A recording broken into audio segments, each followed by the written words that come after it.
बिस्मिल्लाहिर्रहमानिर्रहीम। अस्सलाम वालेकुम। आप देख रहे हैं डीडीपी एनालिटिका।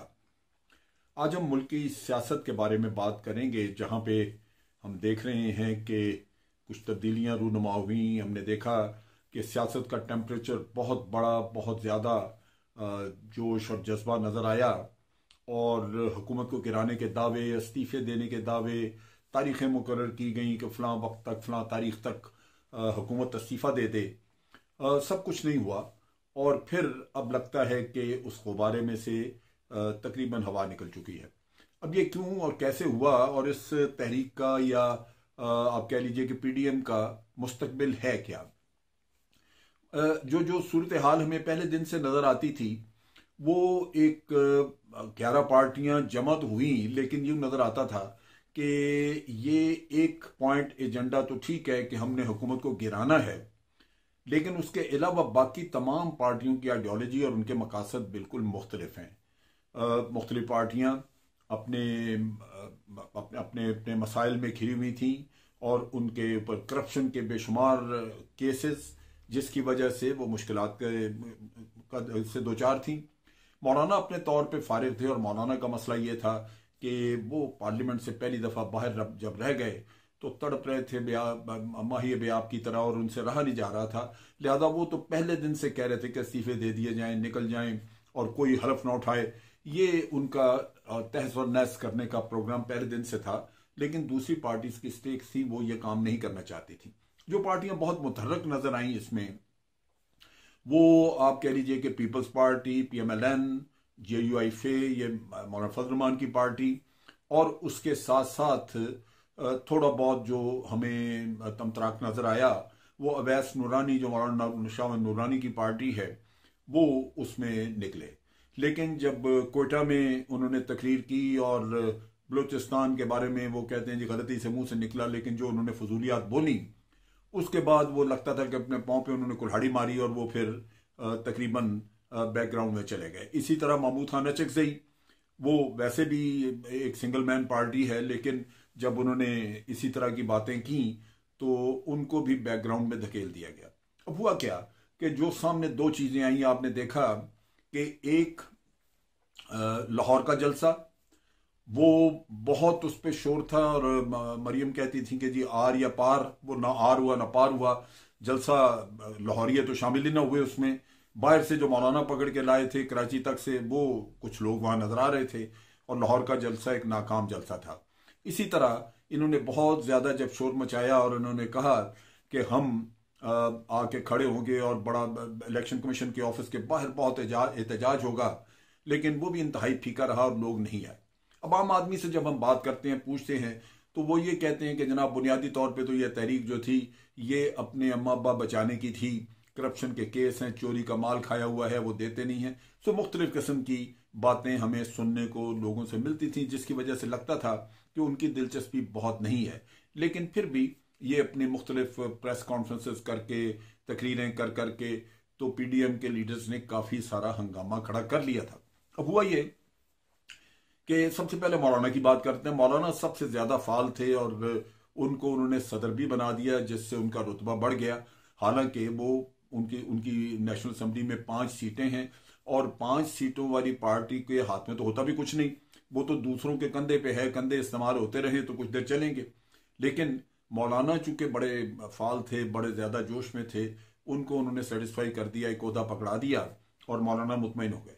लेकिन मौलाना को बेहैसियत और बेतौकीर किया उनकी अपनी पार्टी के लोगों ने। जब पार्टी के कोटा के लोग छोड़ गए उनको, तो उन्होंने हकायक लाने शुरू किया। आज मौलाना जो हैं, वो उनका एक बयान जब आया कि जनाब हमारा तो सिलेक्टर वगैरह या एस्टेब्लिशमेंट से कोई झगड़ा नहीं है, हम तो उनके मद्दा हैं, हमारा सिर्फ गिला है, हमारा झगड़ा जो है वो तो प्राइम मिनिस्टर के साथ। हालांकि ये पहले उन्होंने कभी नहीं कहा, इससे बिल्कुल उलट बात करते थे। तो मुझे किसी ने कहा जी मौलाना का सॉफ्टवेयर जो है वो अपडेट हो गया है। वो सॉफ्टवेयर उनके अपने लोगों ने अपडेट किया है और उन्होंने इनको एक तो झूठा करार दिया कि जनाब ये झूठ बहुत बोलते हैं, और उन्होंने कहा हम इनके झूठ सारे खोलेंगे, बताएंगे पब्लिक को। वो एक बहुत बड़ी थ्रेट थी कि मौलाना का आप एक इमेज रखा हुआ है वो खराब होता। दूसरी तरफ ये है कि उन्होंने मौलाना की फॉरेन फंडिंग के लिए शवाहिद दे दिए कि जनाब इन्होंने फंडिंग लेते रहे और हम आपको बताएंगे कि ये फंड लेके तो खुद खा जाते रहे। ये मौलाना के लिए एक बहुत बड़ी थ्रेट बन गई और नेचुरली इलेक्शन कमीशन में हुकूमत लेके जाएगी इस केस को। अगर हुकूमत का अपना केस चलता है तो वो भी लेके जाएंगे। दूसरी तरफ ये है कि जो जो मौलाना की अपनी एक ऑपोजिशन जो उनको विद इन पार्टी वो बढ़ती नजर आ रही है और लगता यह है कि पार्टी में कुछ इंतशार पैदा हो रहा है। लिहाजा मौलाना बजाते खुद बहुत हद तक वीक हो चुके हैं और वो अब कोशिश यही करेंगे कि किसी न किसी तरह कोई ऐसा रास्ता निकाला जाए जहां उनकी सर्वाइवल हो, वो बच सकें। दूसरी तरफ आप देखिए कि पीपल्स पार्टी है। पीपल्स पार्टी नेचुरली उनका अपना मसला था। उनके पास एक हुकूमत है सिंध की, उन्होंने शुरू में शिरकत तो कर दी लेकिन वो बड़ी चालाकी से बड़े अपनी अपनी सियासत के साथ और बड़ी आप कह लीजिए कि प्लानिंग के साथ उन्होंने अपनी एक रास्ता बनाया हुआ था। वो इनको कहते तो रहे कि इस्तीफे देंगे, फिर लॉन्ग मार्च होगा, फिर धरना होगा, फिर ये होगा वो होगा, लेकिन अंदर उनके कुछ और प्लान थे और उसकी बड़ी वाज़ेह वजह मौजूद है। सिंध उनके पास है, सिंध की हुकूमत उनके पास है और सिंध वो छोड़ नहीं सकते कभी भी। ये वो तोता है जिसके अंदर इन सब की जान है। वो कैसे? वो ये है कि जितने भी करप्शन के केसेस हैं वो सारे सिंध से रिलेटेड हैं। सिंध के अंदर उसके शवाहिद हैं, सिंध में गवाह मौजूद हैं। अगर सिंध की हुकूमत किसी वजह से निकल जाती है तो वो केसेस धड़ाधड़ बाहर आने शुरू हो जाएंगे। उज़ैर बलोच से लेके हर वो केस जो कि जहां जहां किसी की रॉनवार हो, जितने भी फेक अकाउंट्स हैं बैंकों शंकों के, वो सब बाहर आ जाएगा और बहुत बहुत बड़ा एक मुसीबत का पहाड़ टूट पड़ेगा। लिहाजा उससे बचने का एक ही तरीका है कि सिंध की हुकूमत पास रहे ताकि गवाह सामने ना आ सकें, उनको अपनी जान का खतरा रहे और जो शवाहिद हैं, डॉक्यूमेंट्री कागजात वगैरह, उन तक कभी किसी की रसाई ना हो। तो ये वो चीजें हैं जो कि पीपल्स पार्टी के लिए माने थी और ये नजर आता था कि पीपल्स पार्टी अपनी सियासत करेगी और एक वक्त में इनको झंडी दिखा देगी। तो उन्होंने दिखा दी, उन्होंने कहा जी हम तो एक आईनी रास्ता इख्तियार कर रहे हैं। इसी तरह पीएमएलएन का मसला था। पीएमएलएन ने शुरू में जब वोट को इज्जत दो का नारा लगाया, हालांकि वो नारा गलत था लेकिन अवाम को क्लिक कर गया। वोट को इज्जत इन्होंने खुद देनी, जिसको वोट मिलता है इज्जत तो उसने देनी होती है। अगर मैं वोट लूं और उसके बाद मैं मुझ पे पब्लिक ने एतमाद किया, मैं उसी एतमाद की वजह से एक ओहदा ले लूं, वजीर आजम बन जाता हूं या कुछ और ओहदा वजीर बन जाता हूं कहीं, तो अब मैंने उस वोट की लाज रखनी है। लेकिन अगर मैं खुद ही उसमें से माल खाना शुरू कर दूं, चोरी चकारी करूं, तो इसका मतलब यह है कि मैंने वोट की इज्जत को पामाल किया। लेकिन वो आपने वोट को इज्जत दे, माल खुद खाया, इज्जत आप दूसरों से मांग रहे हैं वोट की, वोट को बेतौकीर खुद कर रहे हैं, इज्जत दूसरों को कह रहे हैं कि आप दें, लेकिन बासूरत वो पब्लिक में क्लिक कर गया।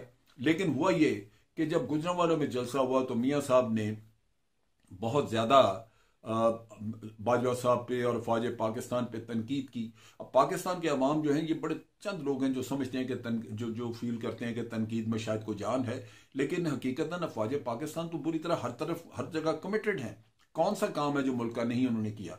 और कमिटमेंट आप देखें कि अफगानिस्तान की सरहद पे भी हैं, भारत एलओसी की सरहद पे भी लगे हुए हैं और साथ साथ आपको हुकूमत मुख्तलिफ काम सौंप रही है, वो भी कर रहे हैं। तो इन हालात में अफवाज पाकिस्तान तो बुरी तरह अपने मसाइल में, अपने कामकाज में मसरूफ हैं, लेकिन उनकी बेतौकीरी भी की गई, उनके हौसलों को पस्त किया गया और अफवाज के अंदर एक आप कह लीजिए कि बगावत करवाने की कोशिश की गई ऑफिसर्स और जवानों के दरमियान। ये बड़ी घिनौनी चीज थी और मियां साहब का पहले भी चूंकि मशकूक सा एक किरदार रहा है, कभी डॉन लीग्स कभी कुछ, तो वो भी अवाम में क्लिक नहीं किया। लेकिन इसमें सब चीजों में जिस चीज ने वाकई नून लीग का बेड़ा गर्क करके रख दिया, हिला के रख दिया उसको, वो थी अयाज सादिक की तकरीर। अयाज सादिक ने जो तकरीर की वो इंतहाई शर्मनाक, इंतहाई तकलीफ दे थी। उसका रिजल्ट ये हुआ कि आम आदमी जो स्ट्रीट में होता है वो भी नफरत करना शुरू हो गया। और अयाज सादिक के लिए तो अपनी शायद मेरा ख्याल है अपनी कॉन्स्टिट्यूंसी में भी जाना मुश्किल हो, क्योंकि वहां के लोगों के भी तेवर अच्छे नहीं थे, वो बहुत बुरा भला कह रहे थे। अब इन चीजों की वजह से इसका इम्पैक्ट जो है वो नजर आया आपको लाहौर के जलसे में। और आज आप एंटी एस्टेब्लिशमेंट जो नारा लगा के निकले थे वो भी आपके गले का हार बन गया, क्योंकि उस पर पब्लिक जो है वो उस पर पब्लिक रिएक्शन मौजूद है और वो आपका साथ नहीं दे रहे। इन हालात में इन पार्टियों के लिए अपनी मुश्किलात का एक अंबार इनके सामने है और यूं लगता है कि पीडीएम गवर्नमेंट को चक्कर देते देते खुद चक्कर में आ चुकी है और चकरा गई है। अब आगे सेनेट के इलेक्शंस आ गए, बाई इलेक्शंस भी मौजूद हैं। आप उन इलेक्शंस में पीपल्स पार्टी ने इनको कायल कर दिया, ये अब हिस्सा ले रहे हैं। अगर आप नए इलेक्शन में हिस्सा लेके नए मेंबर्स अंदर लेके जा रहे हैं तो पिछले लोगों को इस्तीफे क्यों दिलवा रहे हैं, वो नहीं होगा। सो नेचुरली आज जो स्टेटमेंट मरियम नवाज ने दी, उनसे जब पूछा गया कि इस्तीफे देने, आप इस्तीफे कब दे रहे हैं, तो उन्होंने कहा इस्तीफे देने चाहिए। चाहिए का मतलब है कि मैं तजवीज़ करने को दें, जबकि अब इरादे टूट चुके हैं। सो वो बात है कि जब आपके इरादे टूट जाएं, आपकी हिम्मतें हार जाएं और आपके पास वो इत्तेहाद जो बहुत बड़ा एक प्लेटफॉर्म मजबूत बना के तो आप हुकूमत के ऊपर अपने सारा मिल के सबका बोझ उनके ऊपर डालना चाह रहे थे, वो तो तितर बितर हो गया, बिखर गया। तो इन हालात में हुकूमत को तो कोई खास थ्रेट नहीं रही। नतीजा ये कि आपकी तहरीक जो है वो तकरीबन हवा में तहलील हो गई। वैसे भी तहरीकों को ये ज़हन में रखना चाहिए कि एहतजाज तो ठीक है, हर कोई कर सकता है, करे, लेकिन किसी भी हुकूमत को, किसी की भी हो, उसको गैर आईनी तरीके से गिराने का काम कभी ना करें। उससे एक तो मुल्क में आप कह लीजिए कि ये गलत रस्म पड़ती है। आज आप इमरान खान की हुकूमत को गिराते हैं, कल वो आपकी हुकूमत को गिराने के लिए बाहर आ जाएगा। काम आपके भी अच्छे नहीं थे, नतीजा ये कि वो आपके गले पड़ जाएगा, फिर आपके लिए हुकूमत करनी मुश्किल होगी।